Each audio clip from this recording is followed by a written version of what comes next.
D.C.'s assisted suicide law, Mr. Speaker, threatens the inalienable rights of vulnerable citizens.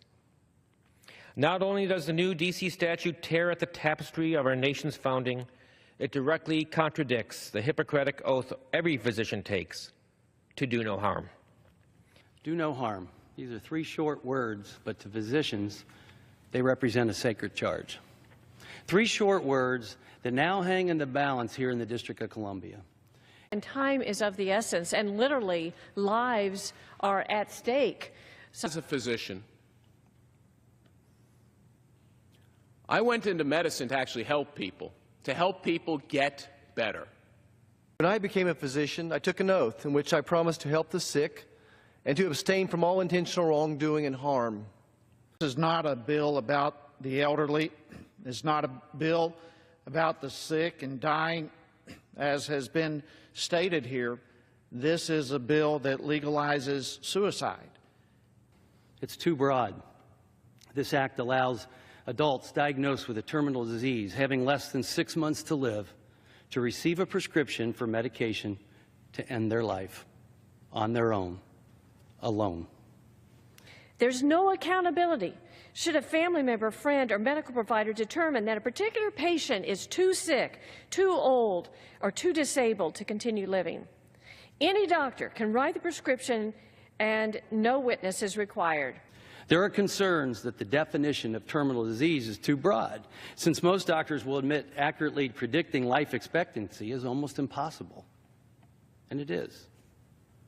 There's many conditions, such as diabetes or HIV.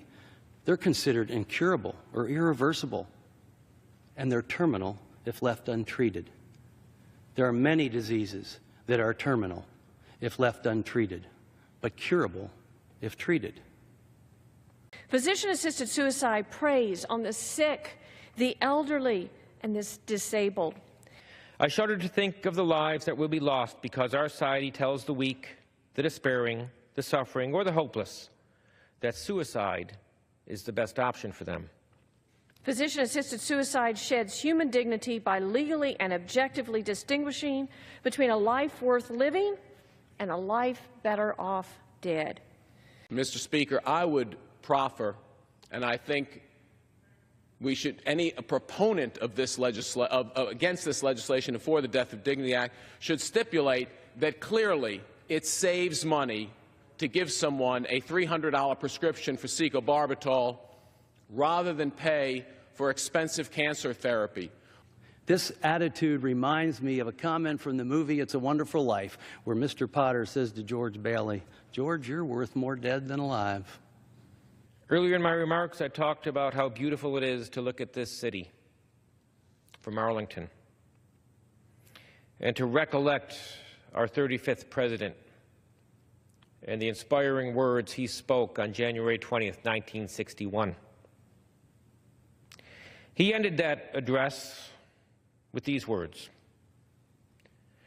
"With a good conscience, our only sure reward, with history the final judge of our deeds, let us go forth to lead the land we love, asking His blessing and His help, but knowing that here on earth God's work must truly be our own."